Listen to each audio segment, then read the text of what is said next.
symbole de la nouvelle lune quand les morts se sont levés. Dans un petit village isolé d'Afrique de l'Ouest appelé Angoro, les anciens racontaient une légende terrifiante. Un jour viendra où les morts quitteront leur tombe, réclamant ce qu'ils n'ont pas eu de leur vivant. Pendant des générations, personne n'y avait cru. Mais un soir, alors que la lune était rouge sang et que les chiens hurlaient sans raison, le sol du vieux cimetière se mit à trembler. Des mains noircies par la terre surgirent. Un à un, les morts se relevèrent. Pas des fantômes.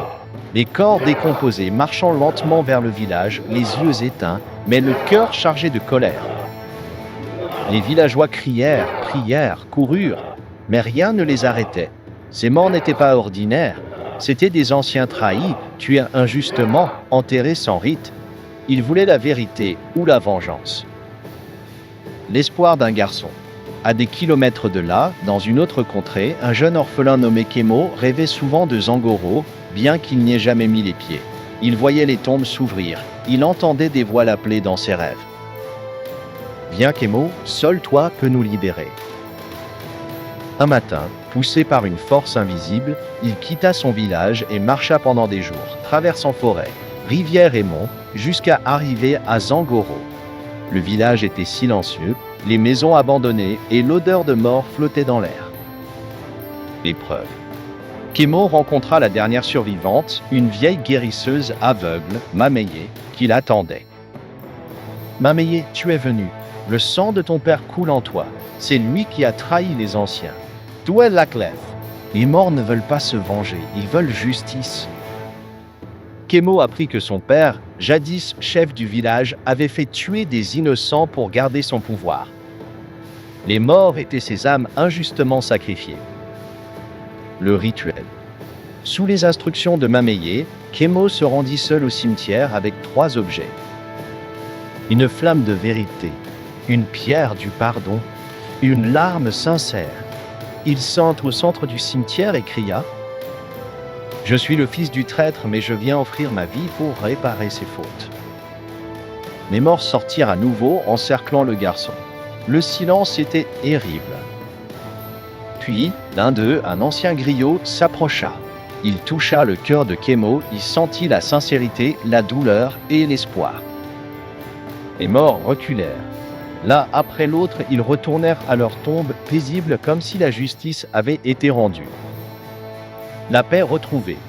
Le lendemain, le soleil se leva sur Zangoro pour la première fois depuis des jours. Les oiseaux chantèrent à nouveau. Kemo resta dans le village, reconstruit les maisons et devint un chef juste et aimé. Mais chaque année à la pleine lune rouge, il dépose une offrande au cimetière en murmurant « Je ne vous oublie pas, merci d'avoir écouté mon cœur. » Des semaines avaient passé depuis que Kemo avait calmé les morts. Le village de Zangoro reprenait vie.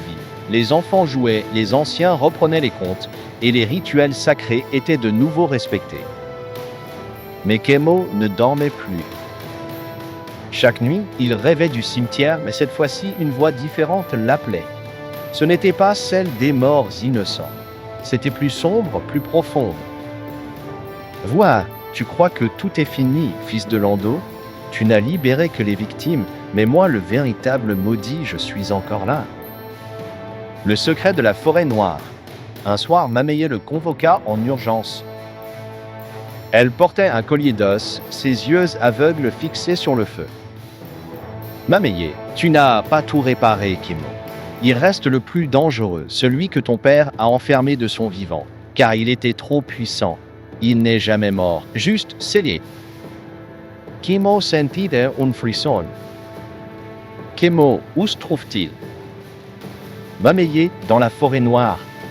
L'arbre des 1000 lamentations le garde prisonnier, mais le sceau se fissure. L'arbre des 1000 lamentations. Kemo partit au lever du jour seul. La forêt noire était un lieu maudit où personne n'entrait. On disait qu'on y entendait les voix de ceux qui n'ont jamais été enterrés. Après des heures à marcher dans la brume, il le vit, un arbre immense, noir, tordu, dont les branches semblaient crier. Une silhouette était attachée à son tronc, entre la vie et la mort. « Silhouette approche, fils du traître. Tu portes en toi ce que ton père m'a volé. » Tu es la clé et la malédiction. Le sorcier maudit, Sogo. Le prisonnier était Sogo, un sorcier oublié, maître des âmes, autrefois trahi par Lando, le père de Kemo, et enfermé avec un sort interdit. Mais ce que Kemo ne savait pas, c'est qu'il partageait le même sang que Sogo. Il n'était pas seulement le fils de Lando. Il était le petit-fils du maudit. Dilemme. Sogo supplia Kemo de le libérer en échange d'un pacte.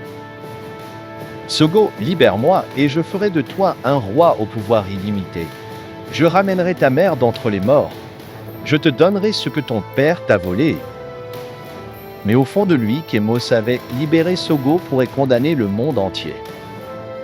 Le choix de Kemo. Kemo pleura. Il toucha le tronc de l'arbre. Il entendit les cris, les supplications, les malédictions.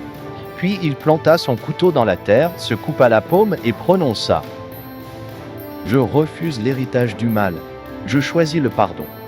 Et je t'enferme à jamais. Les racines de l'arbre enroulèrent Sogo et le tirèrent dans les profondeurs.